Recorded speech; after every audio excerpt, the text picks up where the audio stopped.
Welcome to PowerUp podcast, the podcast that seeks to empower and dismantle, giving us the power and confidence to question, deconstruct, rebuild, and expand in life. I'm your host, AmaRouge, voiceover and multidisciplinary artist, well-being advocate, food and book geek with over 14 years of movement-centered experience. I am your host, Mesma, artist, choreographer, yogi and coach with a passion for alchemy, creativity, transformation and workplace wellness. We recognise that we can't dismantle and empower or be empowered without first learning ourselves, diving deeper to unlearn the harmful, restrictive and unprogressive. It's an ongoing practice and journey for us all, which is why we created this podcast. Our show features guests doing the work to enlighten, deconstruct and power up in their own magical ways. We're going to be having conversations around the power of healing, transformation, well-being and creativity, and how they feed our personal and collective evolution, how they help us power up. Amazing.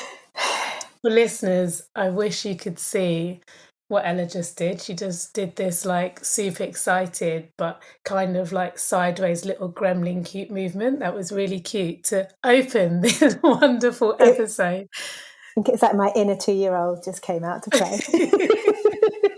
Yes, we welcome her. And today we also welcome Lucy Nolan, who I was so excited about when we received her bio, and the geek in me was probably doing the 2-year-old dance that Ella was just doing.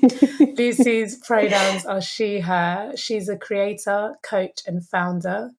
Lucy works with purpose-led businesses to create digital structures that allow them to reach a larger audience, whether through products like building apps, digital marketing strategy or community engagement strategy.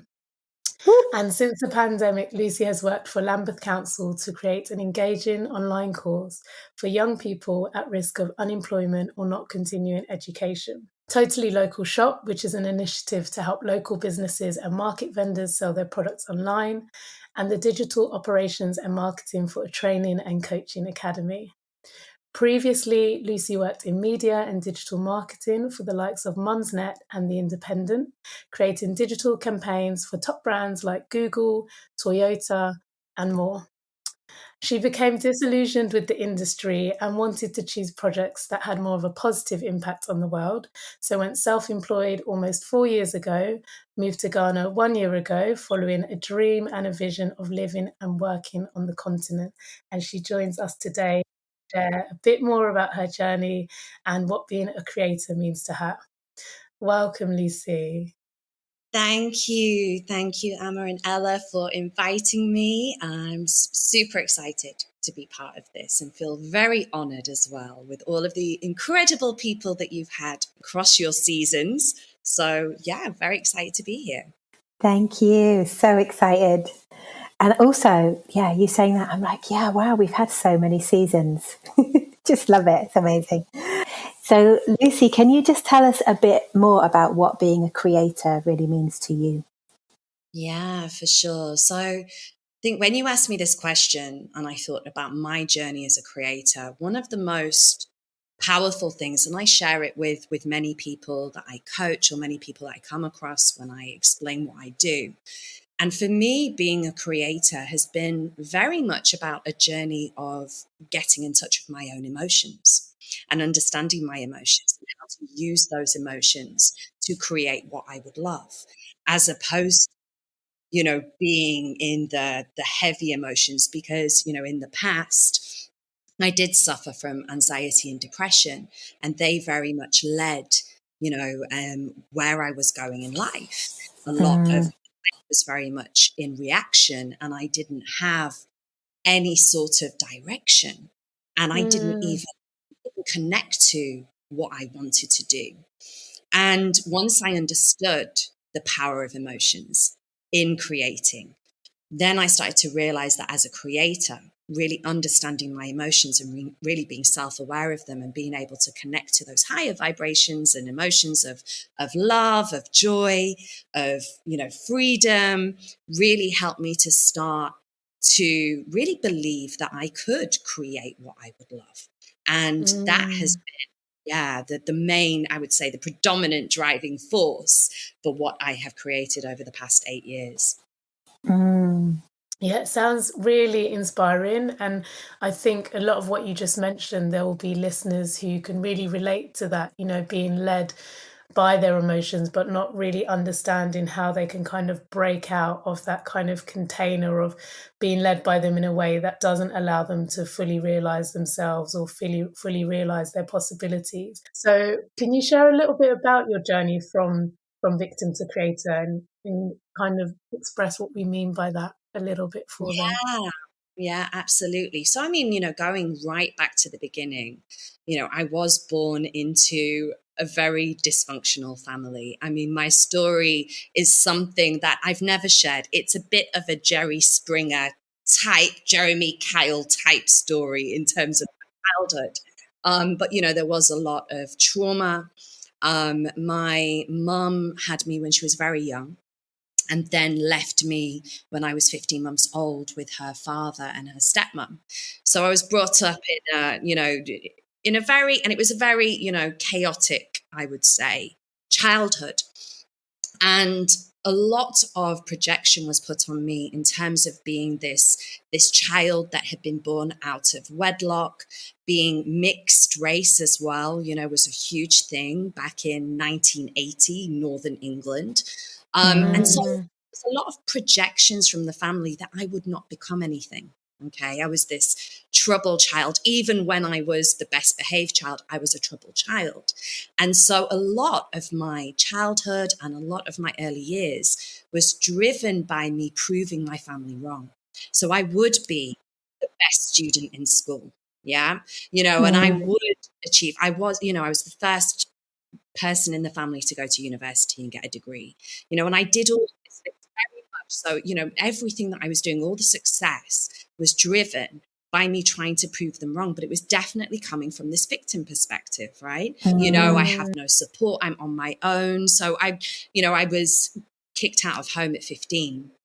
And so I was very alone, and there was lots of things happened throughout those years, but I was just determined to prove them wrong, But obviously, coming from that perspective, yes, you create success, but it was very much like I was on autopilot. I wasn't really connected to what I would love to do. Yeah. And so after university, I got great jobs working in media. And, they were great jobs. They really were great jobs. And I learned a lot.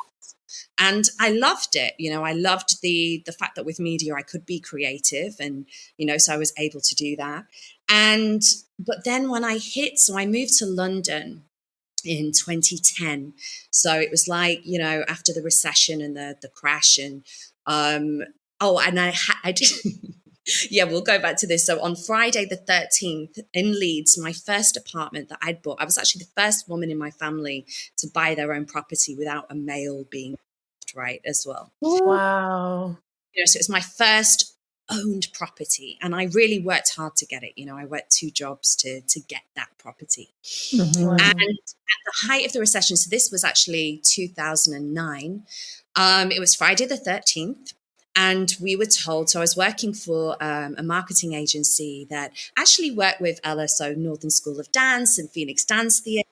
So I loved working for this agency because we were working for all these, arts organizations. But the agency, their main clients that actually paid the money were all like mortgage and financial companies. So at the height of the property crash, all of those companies went into administration. So I knew what was.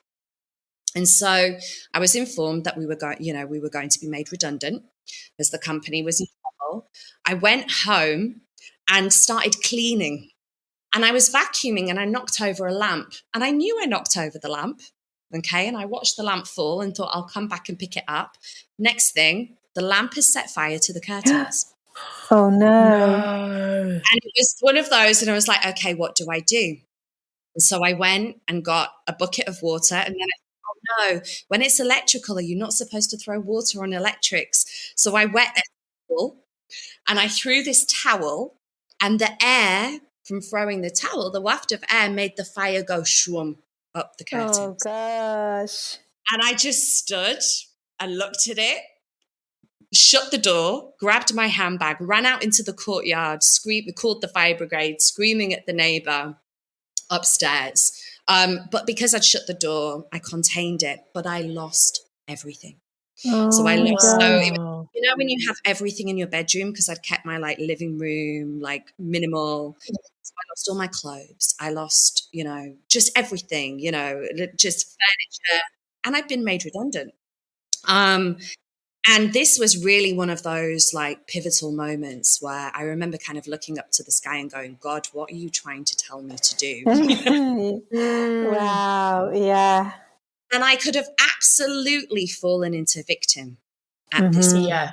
But I got up in the morning, and I remember the fire brigade brought out 2 boxes. I had these 2 kind of storage boxes. One had all my accessories in there, like belts and jewelry, and the other one had all of my documents, insurance papers, passport, birth certificate. The one with the accessories was burnt, ruined. The one with the paperwork was fine. And I went into creator mode, called up the insurance company, and I said, you know, I don't have anywhere to stay. So you could pay to put me in a hotel, but then I have to, you know, I'm not going to be able to cook for myself or wash. I had a few clothes that were in the washing machine. So I said, I need to wash the few clothes that I have. And I managed to get them to agree to give me a service department in Leeds city centre.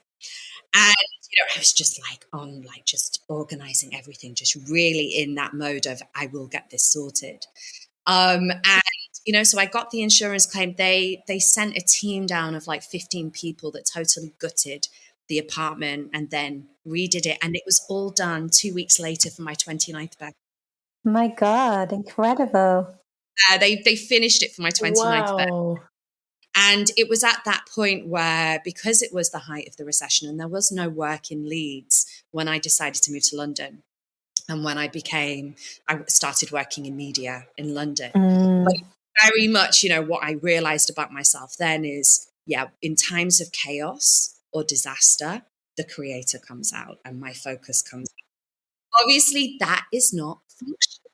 It's not functional to me. And, you know, I've realized a pattern over my life is that, yeah, I do create these sorts of disasters that push me to change what I'm doing. And I look back, you know, at that time, I had discovered The Secret a couple of years before. And so I had discovered the law of attraction. And I remember sitting and thinking, I created this because I'd been complaining that I was bored with my job. I had been complaining about my clothes and my wardrobe and that I wanted a new wardrobe, new clothes. I'd even been complaining about my bedroom furniture and I lost everything. And then I was like, oh, this is the law of attraction, you know, and that was oh, you know, how did I create this? I started to, you know, that's when I really connected to, oh, I am a creator. I've created this disaster, which really, I guess, helped me to as well step out of being that victim and actually sort it out, know that I had the power to change everything. And actually moving to London was the best thing for me. Moving away from the dysfunctional family relationships that I had, you know, I realized that I was not being myself. I was trying to be a version of what was acceptable and what would be approved by them, even though I was never approved of. You know, I was constantly driven by that. So moving to London, you know, I had this freedom because I wasn't seeing my family, you know, I'd only see my family twice a year, you know, and I had this freedom to be myself, you know, and then moving to London and working in the media industry was great, but it was very stressful. It was very intense and very stressful. And I actually had a bit of a breakdown and I went to the doctors and they tried to put me on antidepressants, which did not work. You know, it gave me insomnia. So I stopped taking them. But then I had CBT. I had, you know, and so going to that therapy was really, really, that was the first time when I started to examine my thoughts, you know, and starting to question my thoughts. and these behaviors and what was driving me. And that therapist was absolutely amazing because she, I remember at the end of the sessions when our sessions had completed, and she said to me, you don't have to have a relationship with toxic people in your family. You don't have to. Where I'd always had this idea that I had to have a relationship. I had to be what they wanted. And so that was very empowering. But I had a lot of health issues from the anxiety. And my doctor had recommended that I try meditation, and I was at that point where it was like, I couldn't sleep. And so that was a huge problem where I couldn't sleep more than 2 hours through the night without waking up and then being awake for an hour. So you can imagine I was drained, busy, highly stressful jobs. Yeah. And it sounds like almost surviving on that, like the energy of stress, but like kind of like highly active in that energy. Yeah. And, you can imagine knowing how London is as well. So it was just go, like the I had were client facing. We had to entertain clients. So it was a lot of energy, and long days, and weekends I would just spend them in bed because I was exhausted. So yeah. And then the first time I tried meditation, so I tried guided meditation, and I slept a full 8 hours. It was like, whoa, this is amazing. So then I started to explore a lot with meditation, and I found some group meditation classes where they did visualization in the meditations, and I loved it. I had some really amazing experiences, and I started to use meditation not just to sleep, but on a morning for my focus for the day. And I realized that if I meditated on a morning, I was a lot calmer. I think, my friends and my family would say the person that I used to be, I was highly stressful, like I was such a stress head, and I can still be, if I'm not aware and I'm not looking after my energy, I can be a stress head as well, But, so this was really about me owning that, like how do I manage that stress? And then I came across Ryan Pinnock of Super Genius. And it was a bank holiday and I didn't have anything to do. So I just went along, and just everything spoke to me about alchemy and about, everything about what we were creating. And so I went on that journey with Ryan, went to all of the workshops, would volunteer on the team. So Ryan would do events, like 3 weekends out of the month, teaching people and introducing people to intuition. And that first experience of intuition, of when you actually work in a group with people and you can actually pick up and tune into things about people and they can tune into things about you, is so powerful. So I volunteered on the team with Ryan for a year to just really like learn as much as I could about the work. Ended up, and so through that work, I'd had a very vivid vision and I realized at this point that I didn't really know what I wanted out of my life. I was just coasting. I was just doing jobs that came to me. There wasn't a direction. And then when I had this vision during this meditation that we did of what my heart would love, and I saw myself living and working in Africa. And it was so vivid, and it actually made me want to be sick. I had to go to the toilet after the meditation because it shook me. And I was like, how is that possible? My life is here. My work is here. How is that possible? But then I understood the premises and not to try and work it out. And I started using the practices of visualizing on this vision every day. And then I had opportunities come up to go to Africa. And I hadn't been before. I'd been to Morocco and Egypt, North Africa, but it's not the same. And I went to South Africa. I went to Swaziland or Eswatini. The next year I went to Mozambique. Then I was invited to Kenya. And this was all, at the time, I then really connected to this idea of, of that I really wanted to work with purpose-led businesses. because when I work on campaigns or when I work with communities, I was so passionate and would put so much energy into it that I understood that was also draining me. And I felt that I wanted to work on projects that I was passionate about. So I went self-employed. And very quickly got some amazing clients to work with. So Rebecca Roy, who is an incredible fashion stylist, who she wanted to create a website and a product for older women and transformation through fashion. And so I was working with Holistify, which was a wellness platform. I got to work with Levi Roots, who just an incredible mentor, an incredible person to work with. And that was really, me and Levi shared the passion of teaching young people creative mindsets, thinking. So we worked together on this as well. And so I was just working for clients that I was just so passionate about. And getting to travel as well. I was working and traveling. I went to Australia. I went to California. I went to Sri Lanka. I did so much travel, which I was blessed to do before the pandemic, right? I said yes to everything. And this was really the creative mindset as well of me going, but I can't afford it. No, I want to do it, and I really got in touch with that emotion and that joy of travel and exploring and connecting.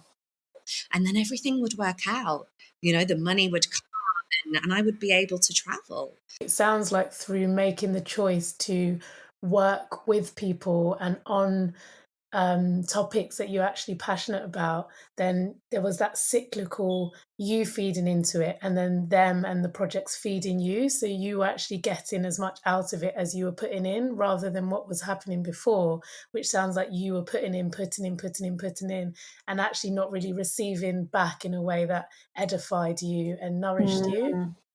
And so as soon as you made that switch, it sounds like actually everything that you would love started to come to you because you were making choices from a place of being your creator, of what you would really love, what aligned with your emotions. Yeah, and actually going back to the emotions as well. And I remember the point and the realization that I had. And this will have been in 2007 in a workshop where I learned the role of emotions and how emotions drive our decision making. Okay. And I just had something just pop because I hadn't been making any decisions because I'd been suppressing my emotions.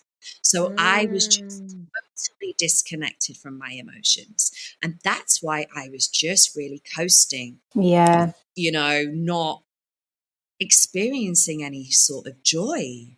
Because it was all about the future success and proving you need to get to a place to prove that you are worthy of love, really. Yeah. And life was a struggle, I really believed, I really had that belief that life was a struggle and life was hard. The world was cruel and difficult and that, I just had to, survive and exist as best I could in this lonely, difficult world. And when I had that realization and then I started to connect to my emotions, like really connect to my emotions using, visualization and meditations. And it opened a Pandora's box, I'm not going to lie. And how did you how did you navigate that of like holding the space for yourself as well and, allowing all that emotion out without it kind of becoming too overwhelming for you? Yeah, it's a good question. And I think this was another part of something that I'd learned as well. So my whole, from being very young, I worked from a very young age, from 12 actually. So my whole life had been working, studying. I always had multiple jobs. So all I did was work and study or work, multiple jobs. And I never had anything fun that I was doing. I didn't have any hobbies. And so this journey actually connected me to the things that I love to do. Okay. So I remember painting. So when I was feeling those emotions coming up, I bought a canvas and some acrylics and I spent all weekend just painting for the love of painting. I realized and rediscovered that I love cycling. When I was a child, I loved cycling. I used to just get my bike and get on any random train, right, from London and go Yes, I out, love this. It's so right? cool. Just go on these all-day bike rides with a picnic. Like, and it was just, yeah, that was amazing to just clear my head. So when I felt, everything kind of coming up and my head just being or being overwhelmed with everything, yes, cycling, painting, yoga, reading, just Yeah. all that, dancing and singing around, like Yes. put music on, in my place and just dance and sing. So I started to recognize that I needed those outlets when I was, emotions were coming up. And I never ever had done that before. So I'm talking about, I'm now like mid-30s doing this. So all those years of not having any sort of hobbies, of having giving that to myself. Because one of my beliefs is, that I have to work hard to prove myself, right? And so You sound like a Enneagram. Well, I like, we share this, but you sound very for Enneagram 4 and quite Enneagram 3. I swing between a 3 and a 5 on the wing. Be a 5 as well, very much in my head. Yeah. And a as well, and over analyzing everything. I definitely swing to a 3 wing. And as well. for our listeners, we do have a whole series on the Enneagram, which you can check out in the show notes if you want to know more about the Enneagram. Super interesting. Yeah, the Enneagram as well was very powerful for me to understand about myself. So I'm a 4 on the Enneagram, and actually, a 4 is and 4s are they're very emotional. Very emotional. They're creatives, and understanding that as well, I started to really identify with my emotions as my superpower. I was like, I'm not, because we're taught that, emotions, especially in my family, being emotional was not a good thing, right? Showing emotions is not a good thing. Feeling emotions is not a good thing. And then when I started going, no, actually, emotions are great. They inform us so much of ourselves, and they tell us of what we want to do, and they drive our actions, and they create our energy and connect us with people. And so I started to, yes, my emotions are my superpower, like And storm it's from so true. I agree that is your superpower, and there's something so lovable about Lucy person, like even for example within the, like when you were working with Natural Success, like just your energy, your vulnerability, your honesty, you shine a light by being you to the full, and that's such a beautiful thing. Thank you, my love. Yeah. And I guess that as well is just really, I think that self-acceptance has been a huge part, and just knowing who I am and accepting who I am, because I did Yes. beat myself up for so many years trying to be something else, again, to please my family. And then I let go of it all, right? I just let go of all of that. And yeah. And actually, and I think even this vision of coming to Africa was something that my family could never understand and would never have it. And I could never have come here if I was still in the old Lucy orientation of trying to please and prove to my family. I really had to be myself to actually get here, and not beat myself up over that. And did you know that it was Ghana that you wanted to go to, or was it you just knew it was somewhere on the continent and you were open to being directed as to where?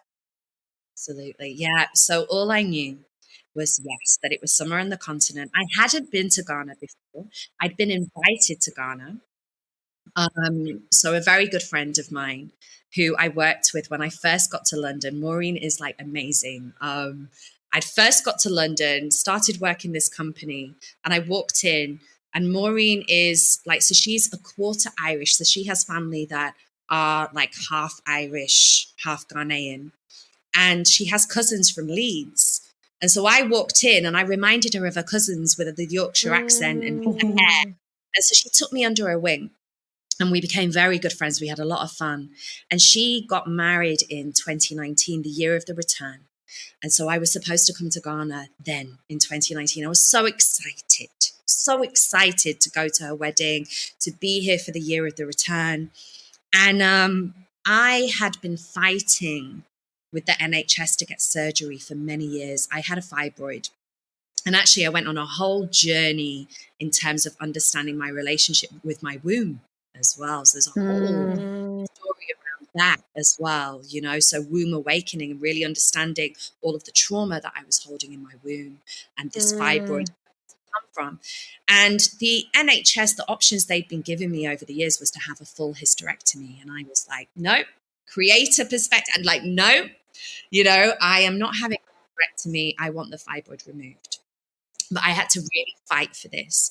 And my surgery was scheduled for March 2020, and they brought it forward to November 2019, which meant that I couldn't go to Ghana for my friend's wedding. And I did it. And, you know, I went through that whole thing of, oh, no, can I just tell them I want to do it in March 2020? But I used intuition. Intuition told me, you have to do the surgery. My friends and family said, do the surgery. This is your health. And obviously now looking back, we know that all surgeries were cancelled in March 2020. Yeah. So glad that you did that. So blessed to have that surgery. So I said, so I was devastated, and everybody said, you can come next year, which would have been 2020, right? Couldn't go in 2020, obviously, because we were locked down. And so I definitely be there for Christmas 2021. And so I didn't know. So I knew that I was packing all of my things up to leave to the continent. I thought I would go to Kenya because I have a friend in Kenya. So I thought I'll go to Kenya for 3 months, come to Ghana for 3 months, go to South Africa for 3 months, and, you know, and I'd travel around. And the UK was on the red list. So I couldn't, for Kenya, so I couldn't go to Kenya. South Africa had a bit of craziness going on as well. I remember. Because this was last year. So, you know, it 3 days away will be my 1 year anniversary. And I said, okay, I'll go to Ghana first. Yeah. And I came to Ghana and it was just magical. Like how I just felt so at home as soon as I landed and so my friend Maureen wasn't actually here at the time, but I met other friends. I was introduced to people who just looked after me immediately. And I just, you know, just felt very at home here. And I then an accumulation of, so last year I had, you know, quite a lot of grief. I lost my aunt and then my grandfather, my dad, who brought me up, within 6 weeks of each other. And so this was before I came to Ghana. I literally flew to Ghana a week after my grandfather's funeral. And I worked through it. I put all of my energy into work, and I worked, you know, this being my dysfunction, right? It's like I had about leaving my family in that grief, in what was a really grim, stressful time in the UK. And I came to Ghana and it was just amazing. You know, I've got the sunshine, I've got a pool to swim in, I've got incredible nature, and I was having a great time. But I had grief and I was overworking. And then I caught COVID and had a kidney infection and a kidney stone all at the same time, which made me super sick. So I couldn't travel at all. And so I just kind of realized that actually, no, I just need to stay and just start after myself. So that's how I haven't left Ghana in a year. So I've just been here for a year, but it has just been incredible with what I have created here and the people that I've met. Yeah, so I just feel very blessed, you know, every day I'm feel very blessed that I'm here. Yeah. Amazing. Do you have like any kind of closing offering to listeners who are kind of on this journey, stepping into this journey of working with their creator and you know, knowing how much this victim can come back, you know, it doesn't go away, right? It's a battle of evermore. Do you have any kind of offering for the listener around how to live by your creator? Yeah. So I think, again, going back to emotions and becoming very aware of, what is going on in terms of your emotions and how you're feeling.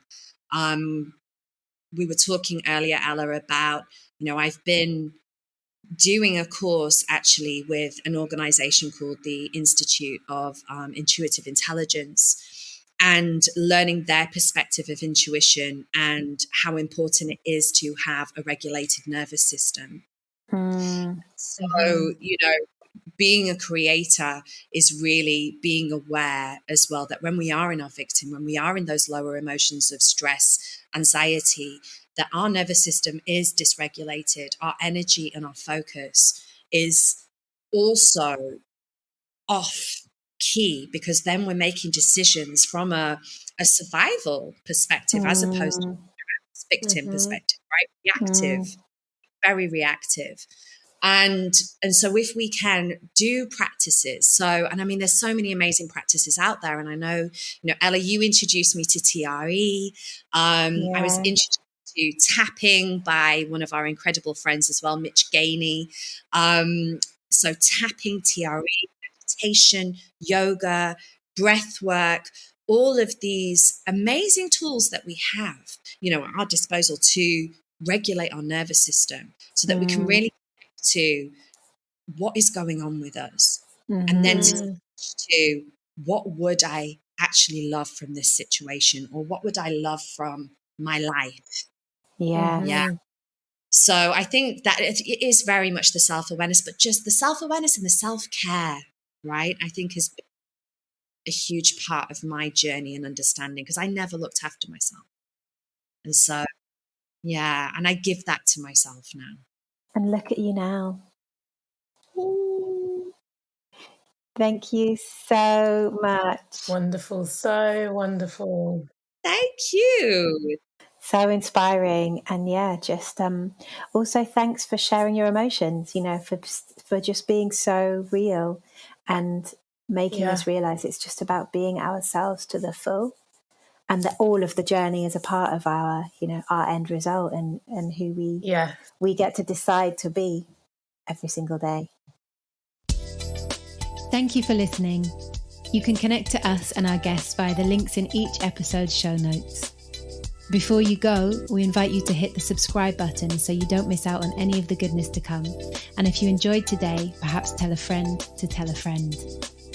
We are always grateful for you, our listeners, for our fabulous guests, and to everyone who has contributed to and been a part of our journey here. Our music is by Tomo Carter.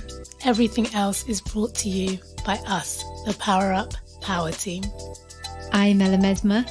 I am AmaRouge. And we are PowerUp Podcast.